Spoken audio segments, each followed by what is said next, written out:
Barakatah Yahweh, Barakatah Yahweh Shah, Barakatah Yahweh, Barakatah Yahweh Shah, Barakatah Yahweh, Barakatah Yahweh Shah. Call Elohim Yahweh Bahasham Yahweh Shai.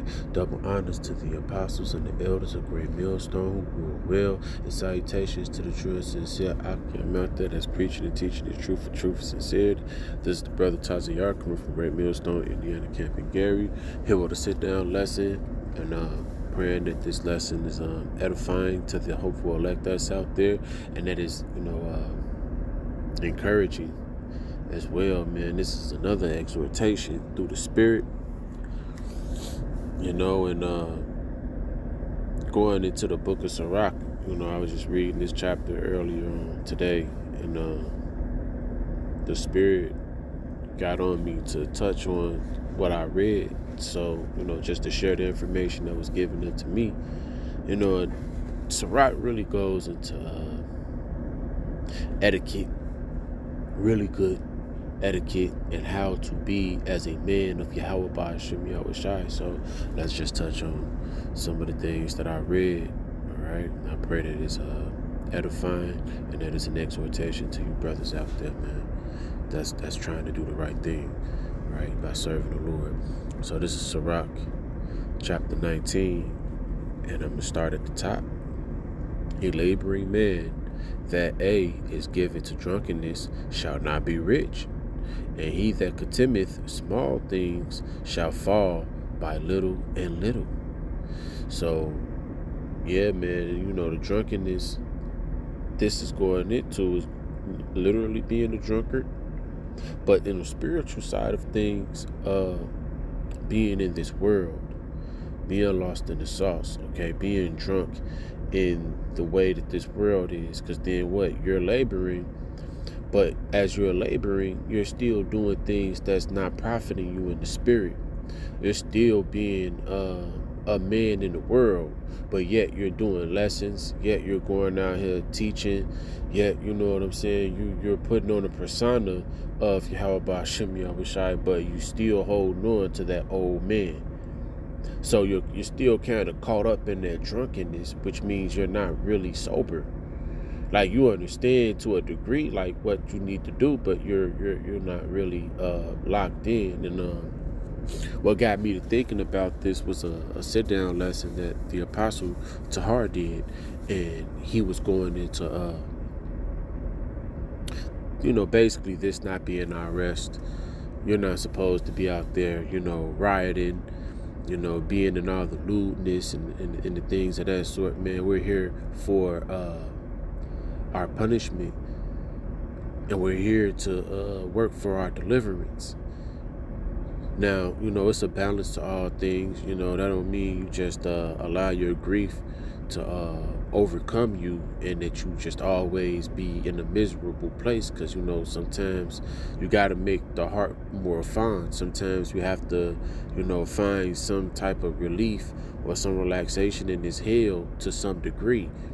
But at the same time, you're not supposed to be out here just being in all the clubs, being in all the sport bars, or whatever it is that's that could take you away from this thing, especially overly indulging in it. Now, sometimes you might go out, like the apostle was going into. He went there, he went and got him a lady or two or whatever, you know what I'm saying, and he dealt like that. Or, some brothers, they may even be security guards, they might be bouncers and things like that for that occasion. So, hey, that's how they get their money. That's, their livelihood. However, though, we're not here to glorify the living of this current evil world, all right? So, continually reading. It says, 2, wine and women will make men of understanding to fall away, and he that cleaveth to harlots will become impudent. And when you go into that word impudent, it means impudent, Salakia. When you go into that word impudent, it goes into being disrespectful to others. All right?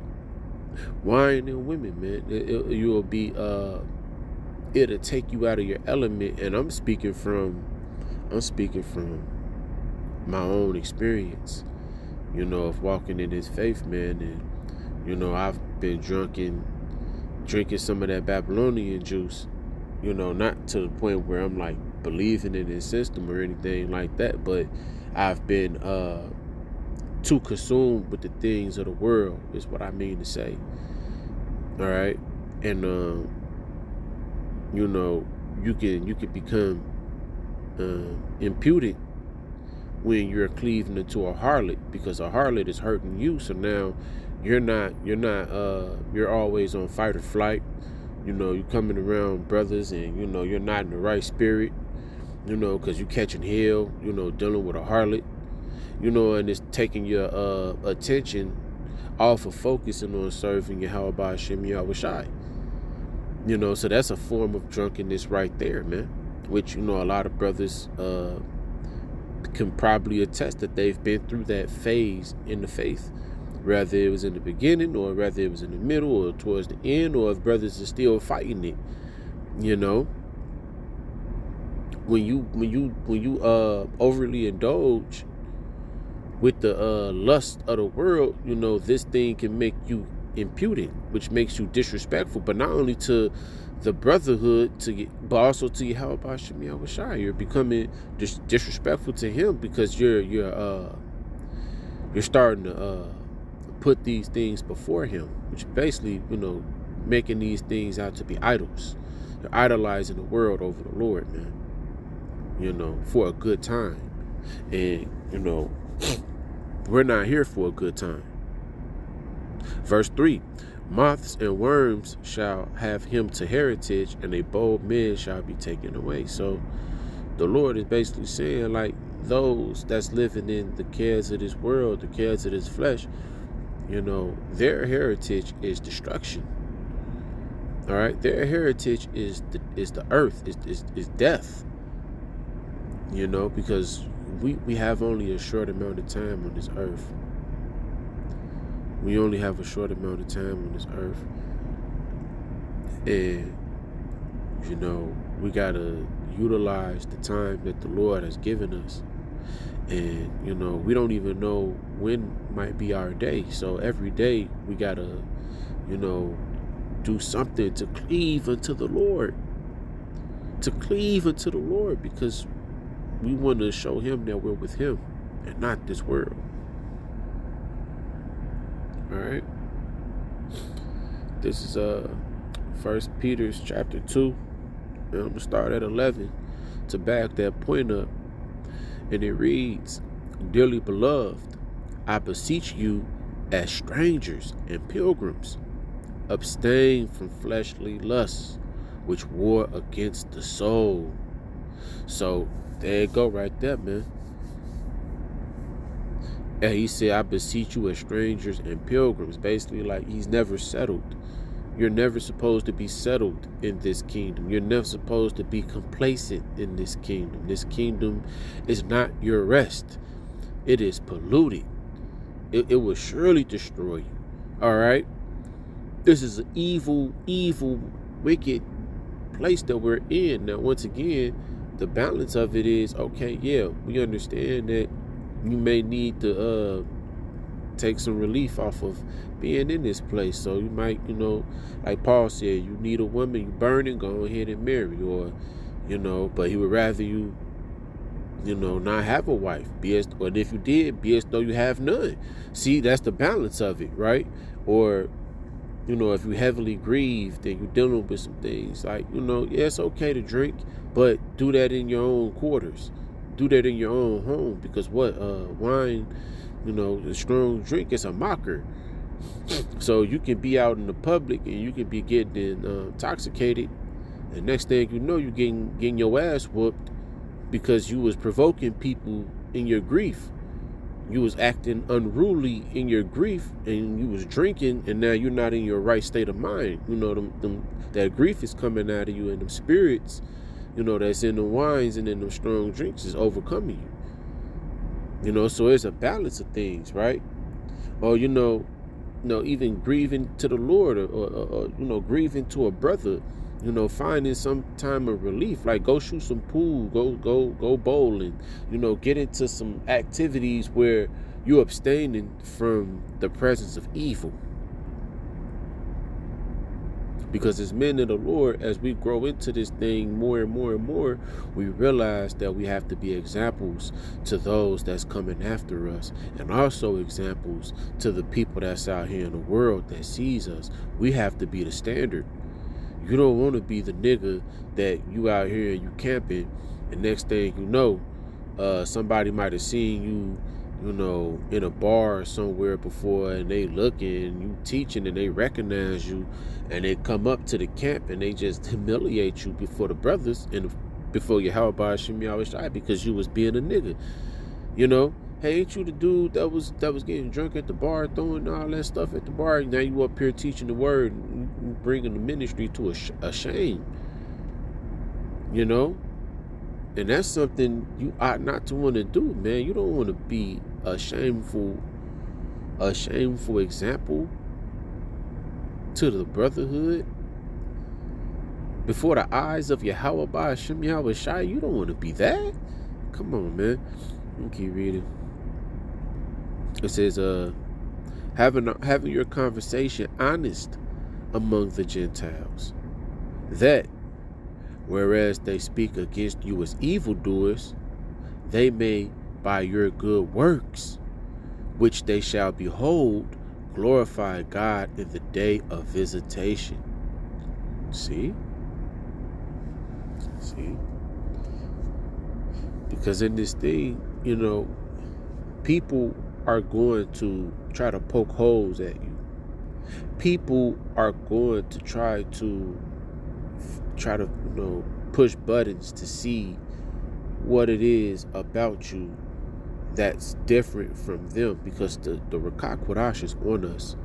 People know that. They see us. We're different when we're walking around. The angels is camped around us. Their demons see this, man, and it agitates them. So, being agitated, these people are gonna try to, push buttons and poke holes to see what gets you to do what, to try to figure you out. They try to make the ministry of Yahweh Hashem Yahweh Shai to a shame, and that's why we're supposed to practice. And it's the fruits of the Spirit: long suffering, patience, charity, right? Love, and long suffering and patience and even charity also all ties into suffering. Mercy, right? Looking at this person and not, reacting based off of how these people are being towards you, right? These are the fruits of the Spirit. Being a peacemaker.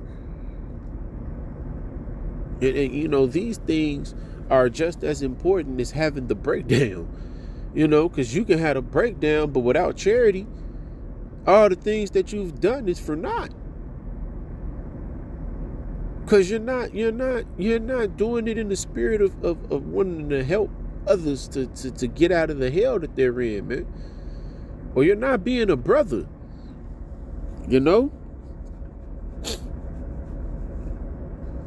Keep that in mind, man. Keep that in mind. All right. Verse 13, submit yourselves to every ordinance of man for the Lord's sake, whether it be to the king as supreme. So don't be having a respect of persons or unto governors as unto them that are sent by him for the punishment of evildoers and for the praise of them that do well.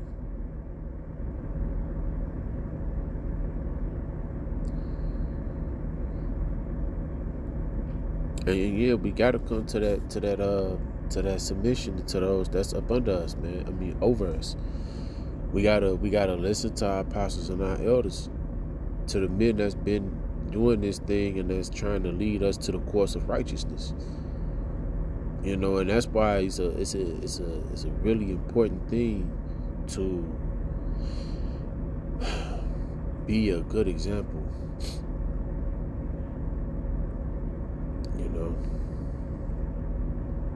It's a really important thing to be, to be a good example, man. because the Lord, he's called us into a royal priesthood.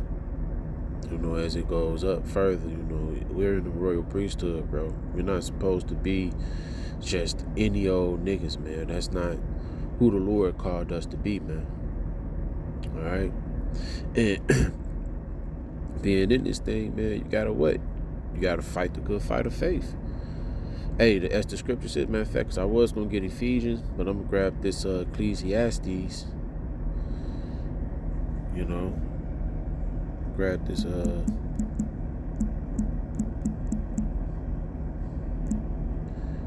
this, Ecclesiastes, because the Lord said, what? We're supposed to be in the house of mourning. All right? Yep. Ecclesiastes chapter 7. And I'm going to start at 1, and it reads, a good name, and name goes into reputation. All right? So you want to have a good reputation, but not a reputation for the world, though. Like, the world, they are already through, man. The world is going to be destroyed. We already seeing what's going on, man. It's all type of, wars, all type of missiles, all type of rumors of wars, all type of earthquakes in diverse places. Like, the Lord he's on his way, man. He's given us the signs to do what? To prepare, but more so prepare spiritually. Get your mind ready, get yourself in gear so you can repent. Right? Ecclesiastes 7:1, a good name is better than precious ointment, and the day of death than the day of one's birth. All right, which is why a lot of brothers, they don't celebrate their birthdays, and it's understandable because when you're born into this world, you're born into sin, right? And the day that you pass away, now you don't have to deal with the burdens of this flesh, and dealing with transgressing and breaking the laws of Yahweh Shem Yahushai. Your spirit get to return to the Lord, and you get to get that rest, right? Verse 2, it is better to go to the house of mourning than to go to the house of feasting. For that is the end of all men, and the living will lay it to his heart. Wow. So we read that again. This is Ecclesiastes 7:2. It is better to go to the house of mourning than to go to the house of feasting. For that is the end of all men, and the living will lay it to his heart. So basically, when you were in the house of feasting, which is what they was doing in the days of Noah, right? They was marrying and drinking and feasting until the day that the flood came, right? Roughly paraphrasing, they was doing all of these, festivities and things until the day that the flood came, and they was destroyed. Why? Because them people didn't have the fear of the Lord on them. Them people didn't care about getting their arks together, listening to Noah, because Noah prophesied for 100 years while he was out there building the ark, man. They scoffed Noah. They thought it was funny, and they went back to their folly. And right now we're in a time where folly is set in great dignity. So all the things that you shouldn't do is the things that's being promoted. Everything that you should be doing to serve Yahweh Shem Yahushai, to be a righteous person, is mocked. It's being laughed at, it's being scorned, it's being hated. But everything to do to be a wicked person is being upheld as the standard in this world. And that goes back into the prophecy, right? Because iniquity shall abound, the love of many shall wax cold. Yeah, these people don't love the Lord. Not one fucking bit. And, a lot of people don't even love their brothers and their sisters and their family members. It's so much division in this wicked ass kingdom, man. All right. But when you're in the house of mourning, you're mindful. You're mindful of the decisions that you make. You're mindful of, what you're doing to offend the Most High, Yahweh Shem Yahushai, and you're mindful on if you're offending one of the brothers. Which in this world they would call us an empath. We're empathic. You know, we got the spirit of discernment. You know, we can read people, and we can feel and sense energy, and you know, we care about other people's viewpoint and standing towards certain things to a certain degree.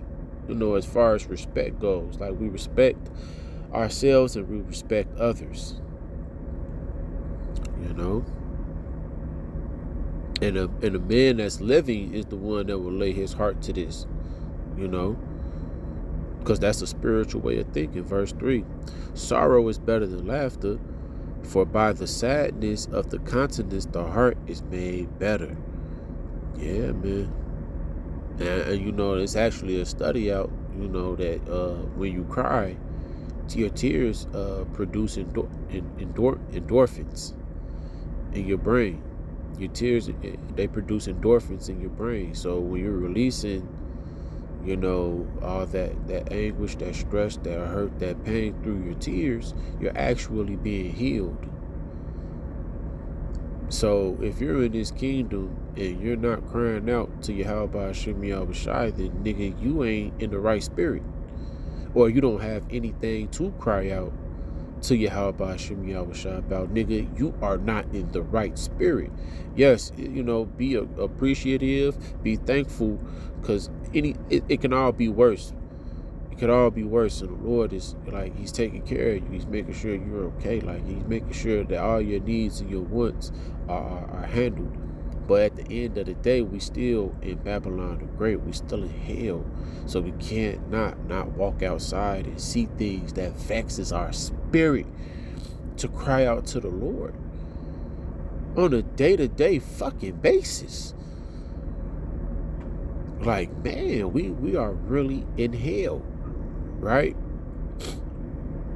Verse 4: the heart of the wise is in the house of mourning, but the heart of fools is in the house of mirth. And that's, hey, the Romans, they really know how to use that. You know, and it's called bread and circus.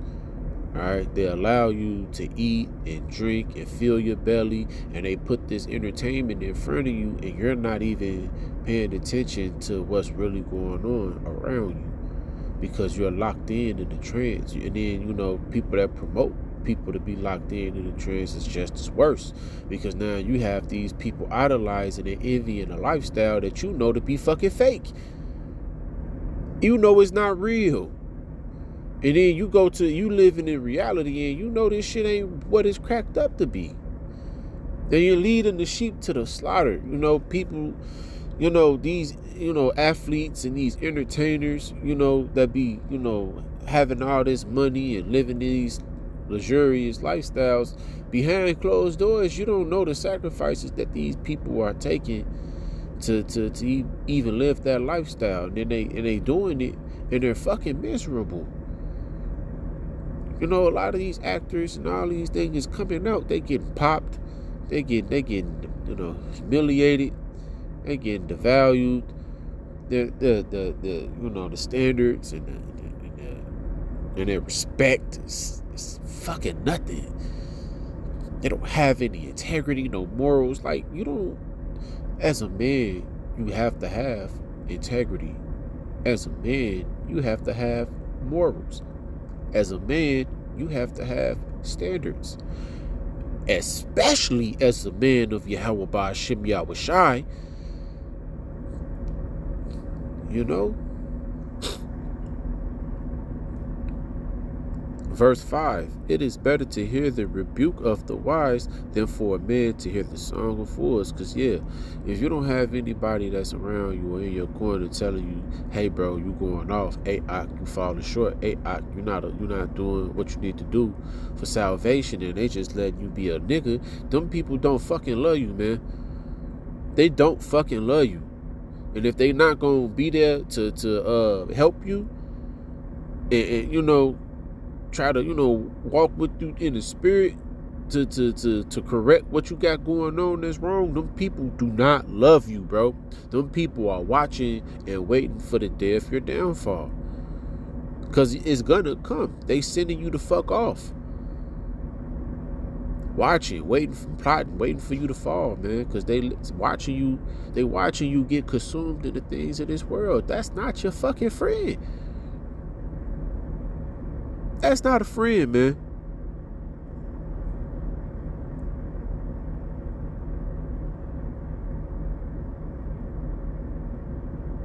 And it's just going down. I'm gonna finish it off.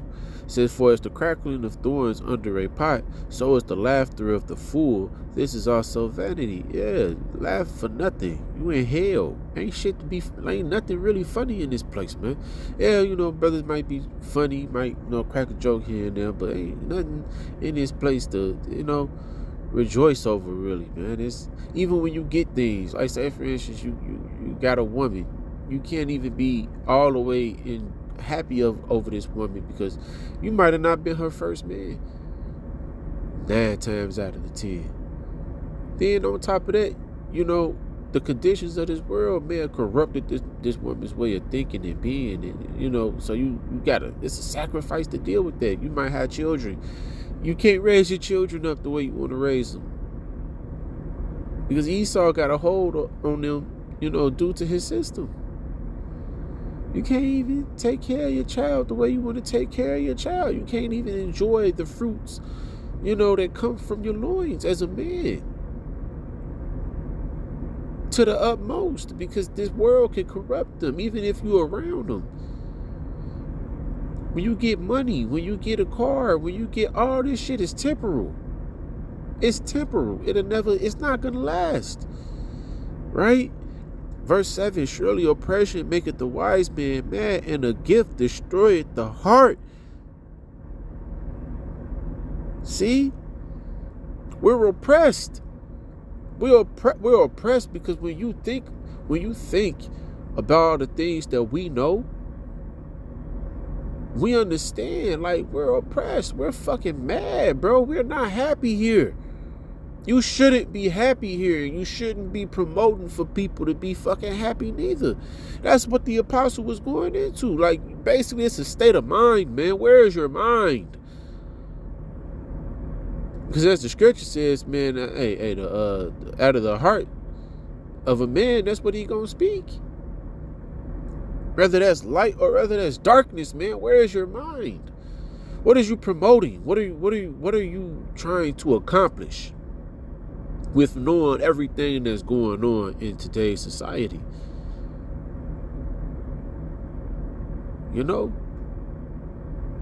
This is not the time to uplift the ways of Babylon, man. The Lord fucking hate it. He hate it.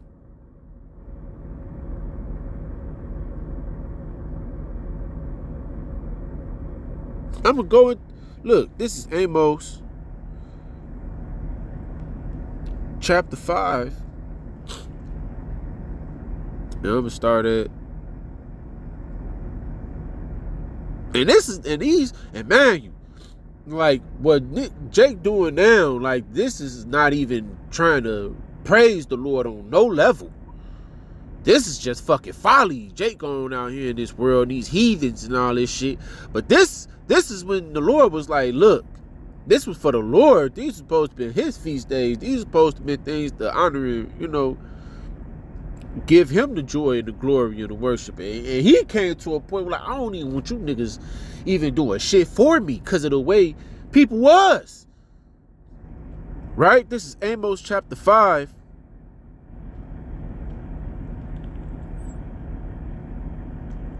I'm going to start at 20. Let me just get to the point. I despise your feast days, and I will not smell in your solemn assemblies. Though ye offer me burnt offerings and your meat offerings, I will not accept them. Neither will I regard the peace offerings of the fat beast, of your fat beast. Take thou away from me the noise of thy songs, for I will not hear the melody of thy viols. But let judgment run down as waters, and righteousness as a mighty stream. And so what he was saying was like, look, you niggas ain't in the right spirit. You niggas not even in the right spirit to give me the sacrifices that you giving me. Hearkening into the first point that I was going into about being drunk, right? Being drunk in this world, man. You're drunk. You even for men of the Lord, you can be reading, you can be praying, you can be fasting, you could be doing sit-down lessons, and then turn around and still be in the world. Now, man, no brother gonna be perfect, and I'm not trying to put the level of perfection on brothers, because I'm not perfect. Like, I'm a piece of shit as well. Like, I'm a piece of shit. My righteousness is as filthy rags. I'm not trying to make it seem like I'm more holy or righteous than thou. However, what I'm trying to explain is, you gotta have, it's a mindset, man. And it's the way that we move. Like, nah, you ain't gotta be, just depressed and always in the, terrible state of mind or nothing like that. But being mindful of the fact that this ain't our fucking rest. And this ain't something, we ain't supposed to be here trying to fucking live it up with the heathens. The fuck? No, this ain't that. We're in a place where now, we're at the end, and what your mindset should be reflecting more so than anything is, Lord, how am I going to escape this shit? How am I going to escape the wrath and the punishment that you're going to bring down upon this earth? Praying and hoping that the Lord hear your prayers, because the days of righteousness is coming. And you want to be with the Lord when he bringing down the hammer. You don't want to be on the other side. You want to be with the Lord. So we got bigger fish to fry, and we constantly got to self-examine ourselves to be ready for the day of the Lord's coming, because we know you can never be fully ready, but at the end of the day, you want to at least put the effort forward towards it. Like, you don't want to be a nigga. You don't want to be a fucking nigga, man.